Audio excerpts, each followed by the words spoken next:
Are you there? Hey, welcome back, everybody. Thank you so much for joining us again. For some of you and others for joining us at all for our daily Bible reading time. This is day 234 of our chronological journey through the Bible in a year. And we're going to be still in the book of Jeremiah, and we're going to cover 3 chapters this time, chapters 46 to 48.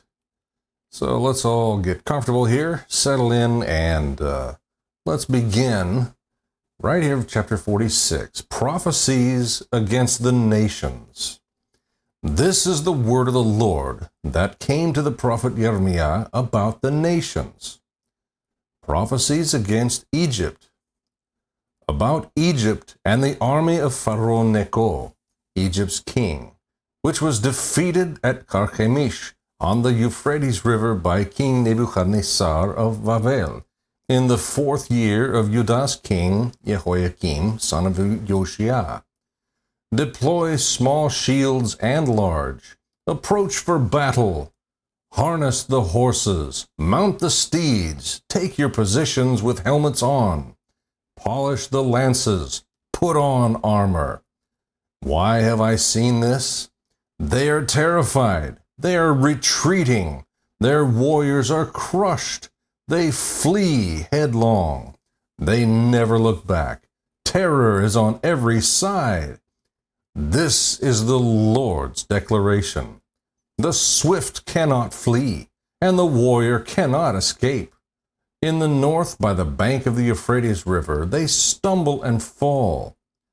Who is this rising like the Nile, with waters that churn like rivers? Egypt rises like the Nile, and its waters churn like rivers. He boasts, I will go up, I will cover the earth, I will destroy cities with their residents. Rise up, you cavalry, race furiously, you chariots, let the warriors march out. Cush and Put, who are able to handle the shields, and the men of Lud, who are able to handle and string the bow. That day belongs to the Lord, the God of armies, a day of vengeance to avenge himself against his adversaries. The sword will devour and be satisfied. It will drink its fill of their blood, because it will be a sacrifice to the Lord, the God of armies, in the northern land by the Euphrates River. Go up to Gilead and get balm, virgin daughter Egypt. You have multiplied remedies in vain. There is no healing for you. The nations have heard of your dishonor, and your cries fill the earth, because warrior stumbles against warrior, and together both of them have fallen. This is the word the Lord spoke to the prophet Jeremiah about the coming of King Nebuchadnezzar of Babel to defeat the land of Egypt. Announce it in Egypt, and proclaim it in Migdol. Proclaim it in Memphis, and in Tahpanhes.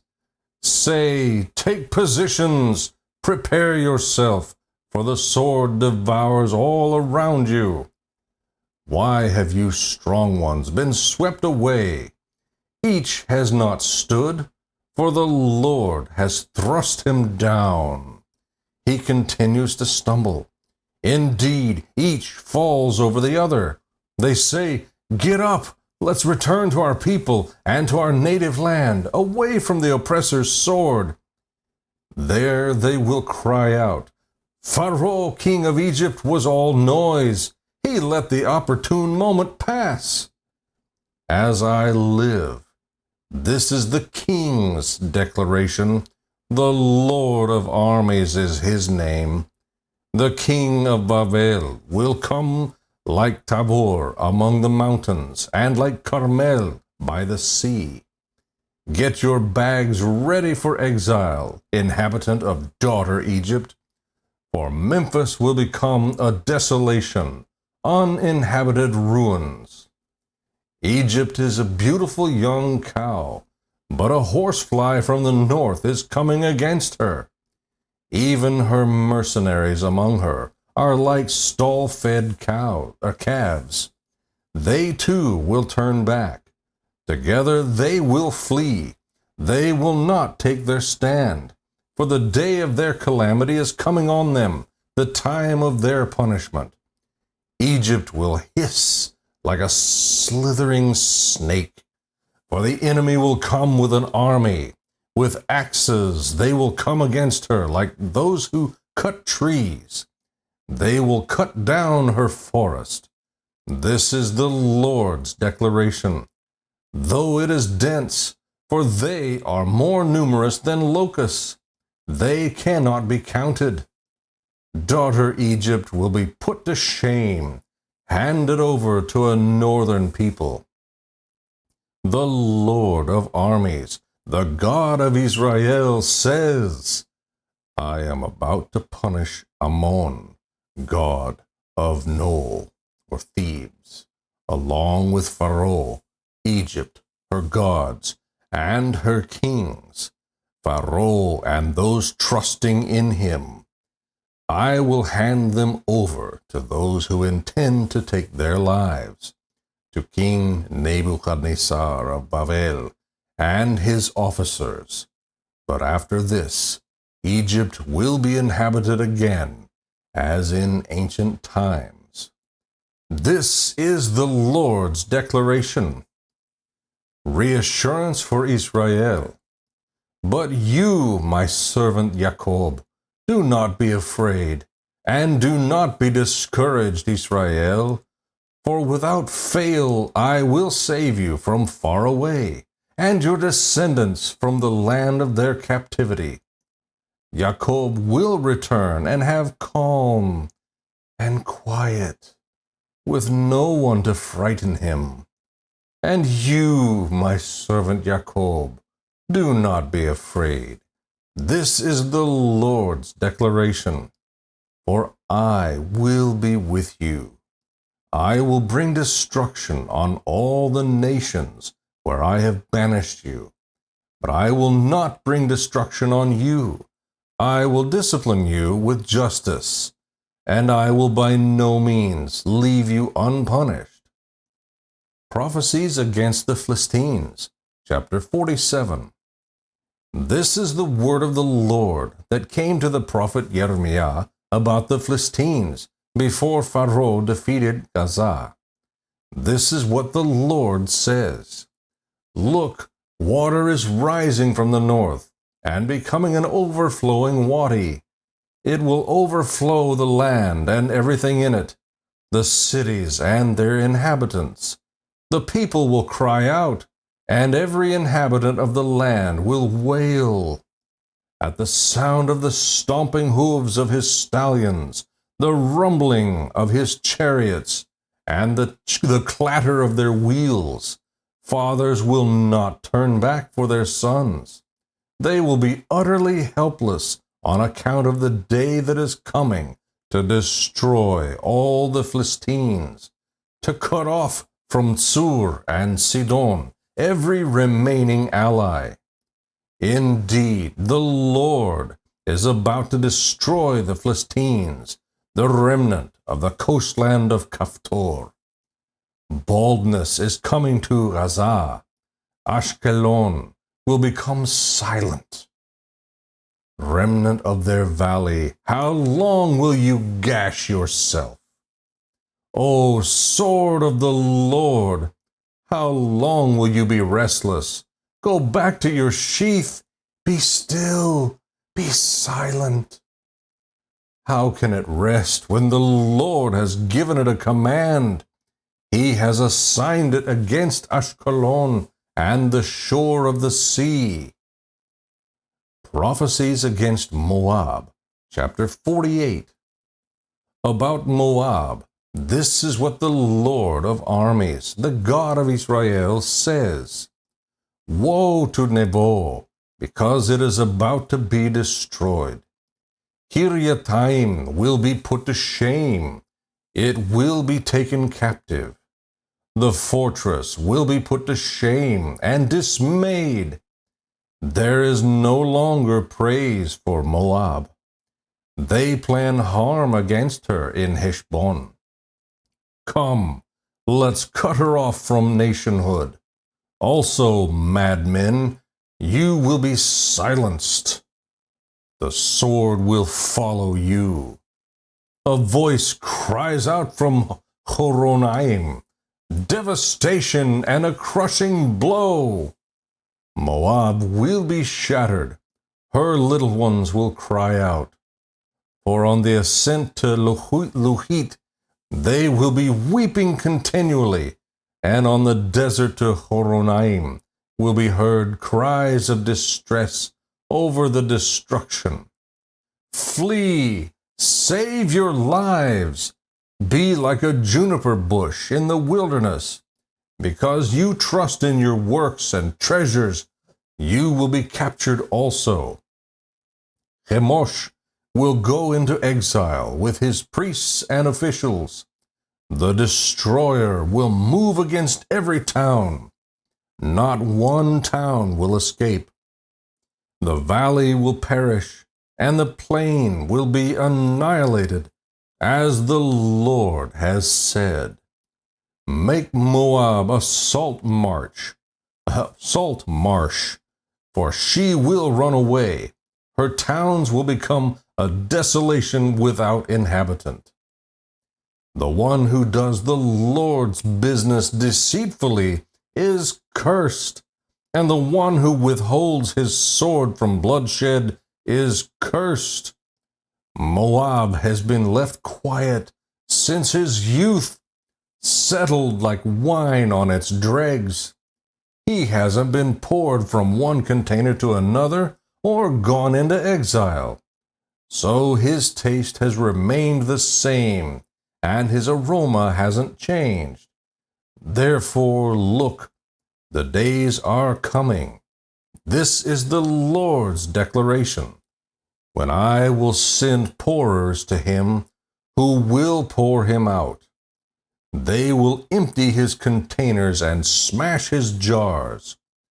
Moab will be put to shame because of Chemosh, just as the house of Israel was put to shame because of Bethel, that they trusted in. How can you say, we are warriors, valiant men for battle? The destroyer of Moab and its towns has come up, and the best of its young men have gone down to slaughter. This is the king's declaration. The Lord of armies is his name. Moab's calamity is near at hand. His disaster is rushing swiftly. Mourn for him, all you surrounding nations, everyone who knows his name. Say, how the mighty scepter is shattered, the glorious staff. Come down from glory, sit on parched ground, resident of the daughter of Divon, for the destroyer of Moab has come against you. He has destroyed your fortresses. Stand by the highway and watch, resident of Aroer. Ask him who is fleeing, or her who is escaping, what happened? Moab is put to shame, indeed dismayed. Wail and cry out.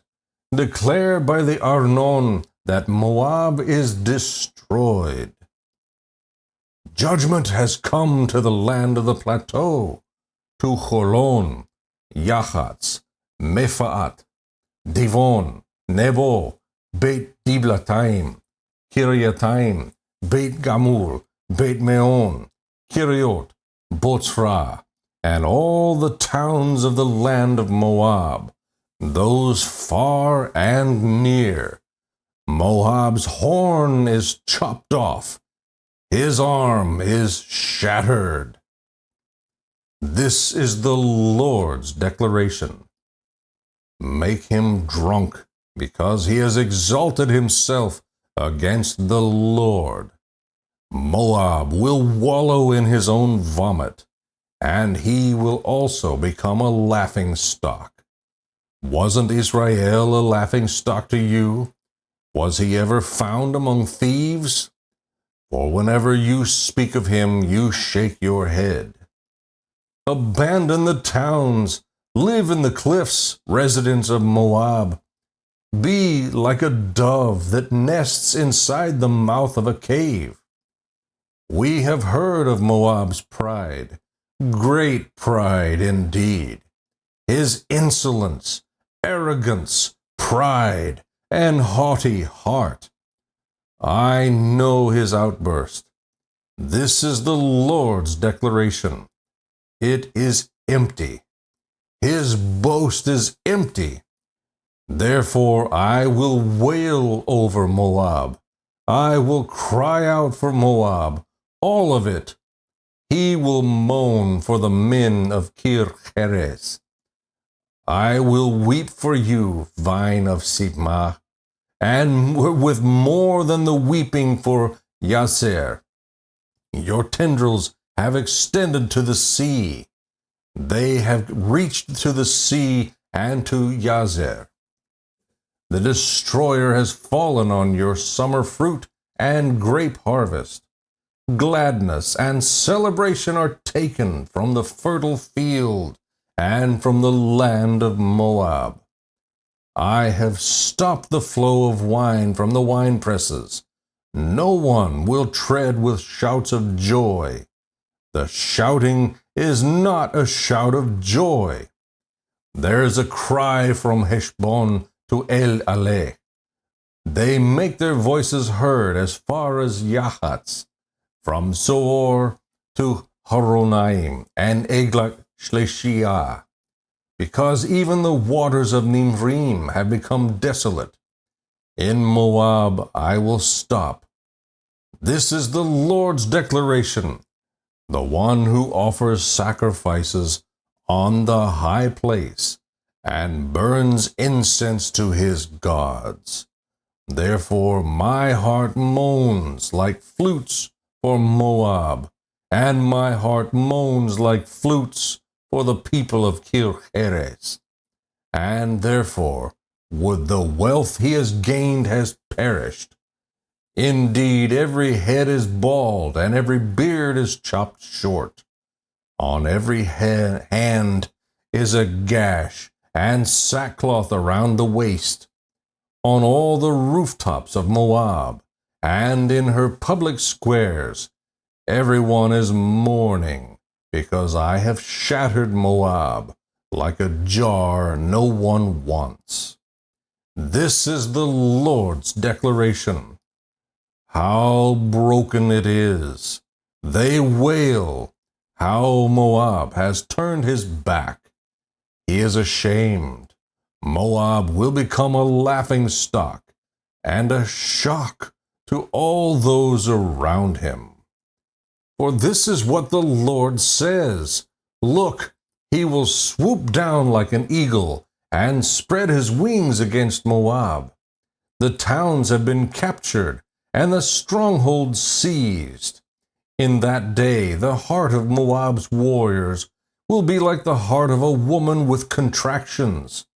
Moab will be destroyed as a people because he has exalted himself against the Lord. Panic, pit, and trap await you, resident of Moab. This is the Lord's declaration.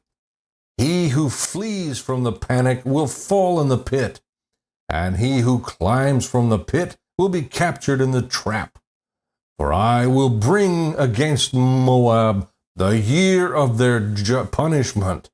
This is the Lord's declaration. Those who flee will stand exhausted in Heshbon's shadow, because fire has come out from Heshbon and a flame from within Sihon.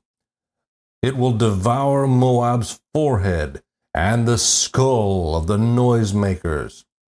Woe to you, Moab! The people of Chemosh have perished, because your sons have been taken captive, and your daughters have gone into captivity. Yet I will restore the fortunes of Moab in the last days. This is the Lord's declaration. The judgment on Moab ends here. May the Lord bless the reading and study of His Word.